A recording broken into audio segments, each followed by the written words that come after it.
بسم اللہ الرحمن الرحیم۔ السلام علیکم ورحمۃ اللہ وبرکاتہ۔ رسول پاک صلی اللہ علیہ وسلم کے مکہ میں دو بڑے دشمن تھے جنہوں نے آپ کو بہت تکلیفیں اور رشتیں دی، ابو جہل اور ابو لہب۔ عام طور پر لوگ ابو جہل اور ابو لہب کو ایک ہی شخص سمجھتے ہیں، جبکہ کچھ لوگ ان دونوں کو حضور صلی اللہ علیہ وسلم کے چاچا مانتے ہیں، جبکہ کوئی بھی ایسا نہیں ہے۔ ابو جہل قریش خاندان سے تعلق تھا، لیکن آپ صلی اللہ علیہ وسلم کے اس کا کوئی قریبی رشتہ داری نہیں تھی۔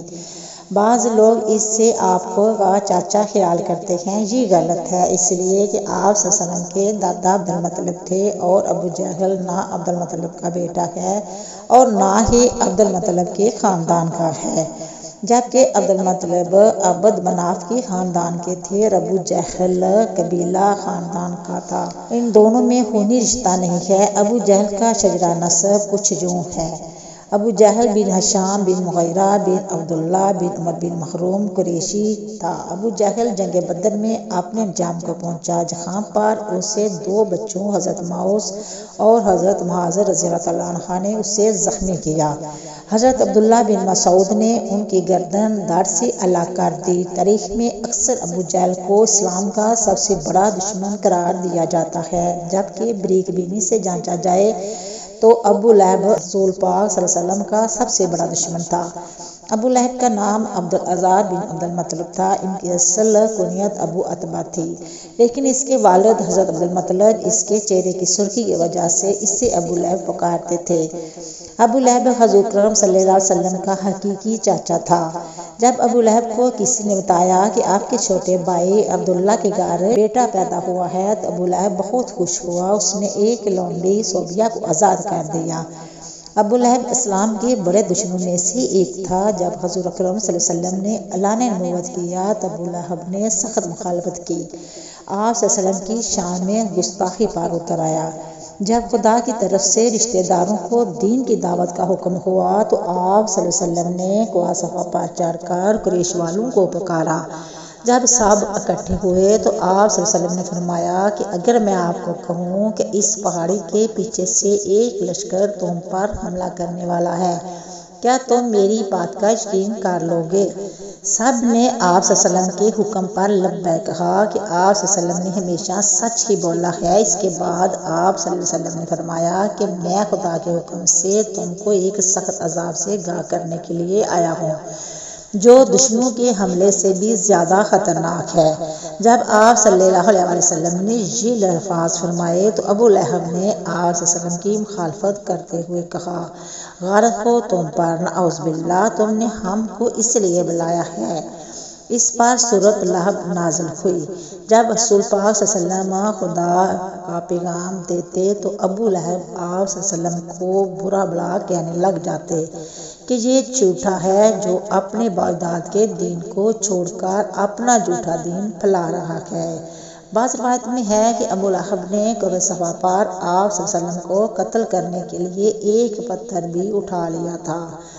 ابو لہب حضور صلی اللہ علیہ وسلم کے اتنے مخالف تھے کہ جب حضور اکرم صلی اللہ علیہ وسلم کے بیٹے عبداللہ کا انتقال ہوا تو ابو لہب بہت خوش ہوا اور دوڑتا ہوا اپنے دوستوں کے پاس گیا اور کہا کہ حضور اکرم صلی اللہ علیہ وسلم کی نسل ختم ہونے لگی ہے، نعوذ باللہ۔ ایام حج میں بھی ابو لہب آپ صلی اللہ علیہ وسلم کے پیچھے لگا رہتا تھا، یہاں تک کہ وہ آپ صلی اللہ علیہ وسلم کو پتھر مارتا تھا، جس سے آپ صلی اللہ علیہ وسلم کی ایڑیاں خون سے تر ہو جاتی تھی۔ قرآن پاک میں بعد وقت ابو لہب کی موت کے بارے میں سخت الفاظ بیان کیے گئے ہیں کہ حرف بحرف پورے ہوئے۔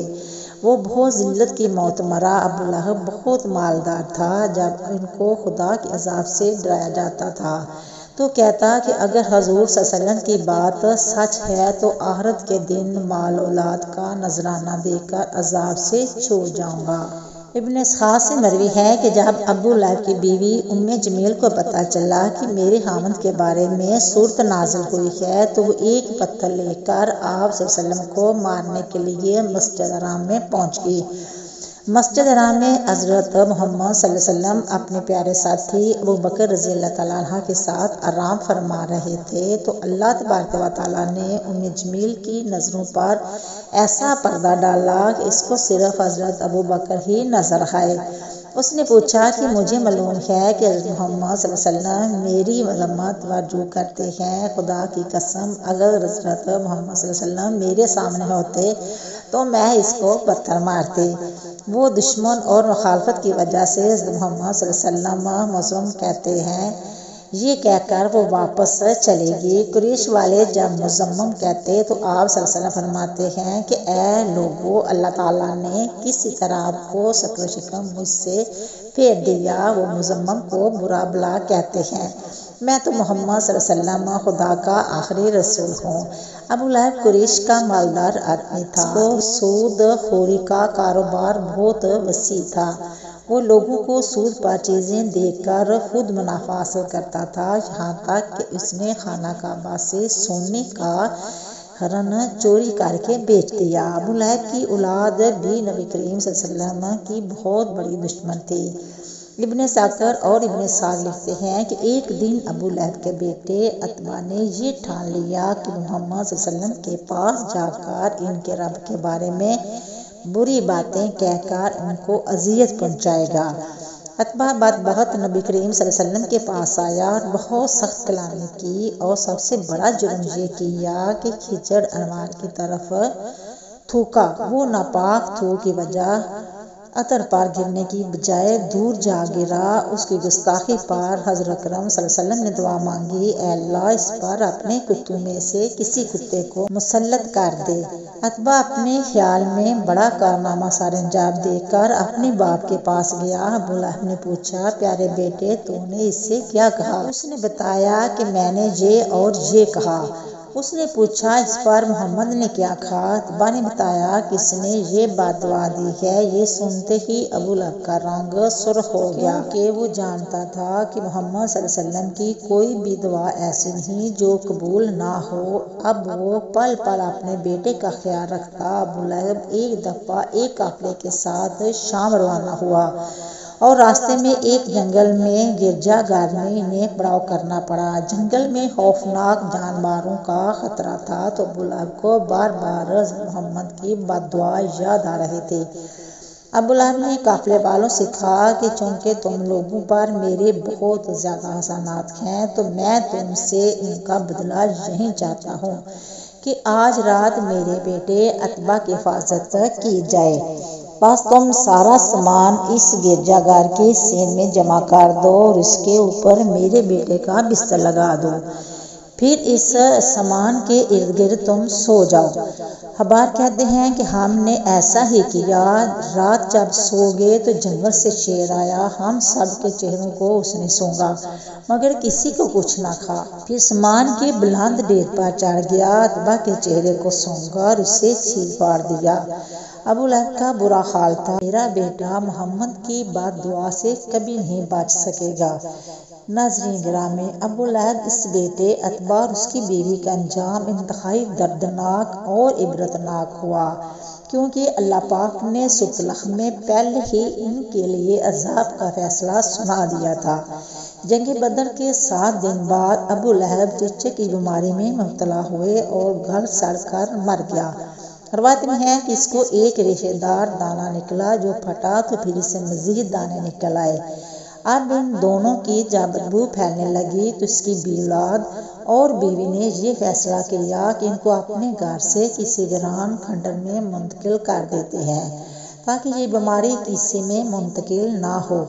اسی بیماری، بدبو اور اذیت میں 7 دن رہنے کے بعد ابو لہب جنت وصل ہوا اور ان کی لاش 3 دن تک پڑی رہی، کوئی اس کے قریب نہ بڑھتا تھا۔ لوگوں کو ڈر تھا کہ جو قریب جائے گا اسے چھوت کی وہی بیماری لگ جائے گی جس سے وہ مرا ہے۔ جب بدبو پھیل گئی تو لوگوں نے اس کی اہل و عیال کو یاد دلائی، ان پر انہوں نے ان کے تانوں سے تنگ آ کر کچھ حبشیوں کو اجرت دے کر لاش اٹھوائی، جنہوں نے اسے لمبی لکڑیوں پر رکھ کر ایک گڑھے میں پھینک دیا اور اوپر سے دور کھڑے ہو کر جوں پتھر پھینکے جیسے اسے رجم کیا جا رہا ہو۔ اس کی بیوی جو جمیل کے نام سے معروف تھی، ابو سفیان کی بہن تھی، اس کا نام عروہ بنت حرب تھا، وہ بھی ایڑیاں رگڑ رگڑ کر مری۔ اللہ تعالیٰ نے ارشاد فرمایا، ان کی گردن میں مونج کی رسی ڈال کر اس سے جہنم میں پھینکا گیا ہے۔ وہ اپنے قیمتی ہاتھ پر فخر کیا کرتے تھے اور ڈینگے مارتی تھی کہ میں یہ قیمتی ہاتھ بیچ کر محمد کی مخالفت میں لگا دوں گی۔ اللہ تعالیٰ نے اسی گردن میں وہ توق ڈالا جس سے شیطان بھی پناہ مانگتا ہوگا۔